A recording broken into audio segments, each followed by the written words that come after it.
ನಾಳೆ ರಾಜ್ಯಾದ್ಯಂತ ಸಾರಿಗೆ ನೌಕರರ ಮುಷ್ಕರ ಫಿಕ್ಸ್ ಆಯಿತು. ನಾಳೆ ರಸ್ತೆಗೆ ಯಾವುದೇ ಸರ್ಕಾರಿ ಬಸ್ಗಳು ಇಳಿಯೋದಿಲ್ಲ. ಸಾರಿಗೆ ಮುಖಂಡ ಅನಂತ ಸುಬ್ಬರಾವ್ ಈ ಬಗ್ಗೆ ಸ್ಪಷ್ಟೀಕರಣ ಕೊಟ್ಟಿದ್ದಾರೆ. ಸಿಎಂ ಹಾಗೂ ಸಾರಿಗೆ ಸಚಿವರ ಜೊತೆ ಸಭೆ ವಿಫಲವಾಯಿತು. ಈ ಹಿನ್ನೆಲೆಯಲ್ಲಿ ಪ್ರತಿಭಟನೆ ಮಾಡೋದಕ್ಕೆ ಸಂಘಟನೆ ನಿರ್ಧಾರ ಮಾಡಿತು. ಬೆಳಗ್ಗೆ 6 ಗಂಟೆಯಿಂದ ಡಿಪೋಗಳಲ್ಲೇ ಬಸ್ಗಳು ಸ್ಥಗಿತ ಆಗ್ತವೆ.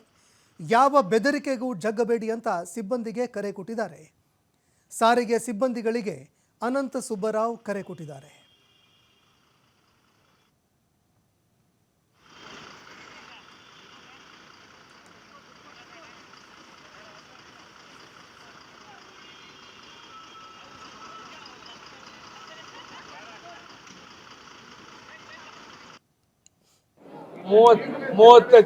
ಮೂವತ್ತೆಂಟು ತಿಂಗಳ ವೇತನ ಬಾಕಿ, 38 ತಿಂಗಳ ವೇತನ ಬಾಕಿ ಹಾಗೂ 1/1/24ರಿಂದ ನಮ್ಮ ವೇತನ ಹೆಚ್ಚಳದ ಬಗ್ಗೆ ಚರ್ಚೆ ನಡೆಯಿತು. ಅಂತಿಮವಾಗಿ ಸರ್ಕಾರದಿಂದ ಮುಖ್ಯಮಂತ್ರಿಗಳು ನಮಗೇನು ಹೇಳಿದ್ರು, 2 ವರ್ಷದ ಅರಿಯರ್ಸ್ ಕೊಡ್ತೇವೆ ಅಂತ ಹೇಳಿದ್ರು. 2 ವರ್ಷ ಕೊಡ್ತೀವಿ, 2 ವರ್ಷ ಬಿಟ್ಟು ಕೊಡಬೇಕು ಅಂತ.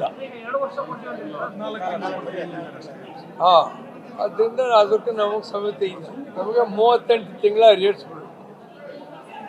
ಇನ್ನು 1/1/24 ವೇತನ ಹೆಚ್ಚಳದ ಬಗ್ಗೆ ಯಾವುದೇ ಕಮಿಟ್ಮೆಂಟ್ ಅವ್ರದ್ದು ಇಲ್ಲ. ಮುಖ್ಯವಾಗಿ ಈಗ 700 ಕೋಟಿ 14 ತಿಂಗಳು ಕೊಡ್ತೀವಿ. ಮುಂದೆ ಕೂತು ಮಾತಾಡೋಣ, ಇದಾಗ್ಬಿಡ್ಲಿ, ಅಸೆಂಬ್ಲಿ ಆದ್ಮೇಲೆ ಕೂತು ಮಾತಾಡೋಣ ಅಂತ ಹೇಳಿದ್ವಿ. ನಾವು 1 ಹೆಜ್ಜೆ ಮುಂದೆ ಬಂದಿದ್ದೀವಿ, ನೀವು 1 ಹೆಜ್ಜೆ ಮುಂದೆ ಬನ್ನಿ. ಆಮೇಲೆ ಸಾರ್ವಜನಿಕರ ಹಿತದೃಷ್ಟಿಯಿಂದ ಸ್ಟ್ರೈಕ್ ಎಲ್ಲ ಮಾಡಬಾರ್ದು ಅಂತ ಮುಖ್ಯಮಂತ್ರಿಗಳು ಅವರಿಗೆ ಮನವಿ ಮಾಡಿದ್ದಾರೆ.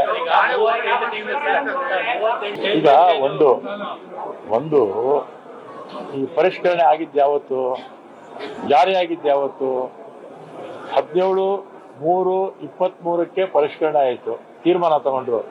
ಜಾರಿ ಮಾಡಿದ್ದು ಅದು ಹಿಂದೆ ರೆಸ್ಟ್ರಾಸ್ಪೆಕ್ಟಿವ್ 1/3/23ರಿಂದ ಜಾರಿಗೆ ಬರುತ್ತೆ ಅಂತ ಬಹಳ ಸ್ಪಷ್ಟವಾಗಿ ಗೆಜೆಟ್ ಆಗಿದೆ.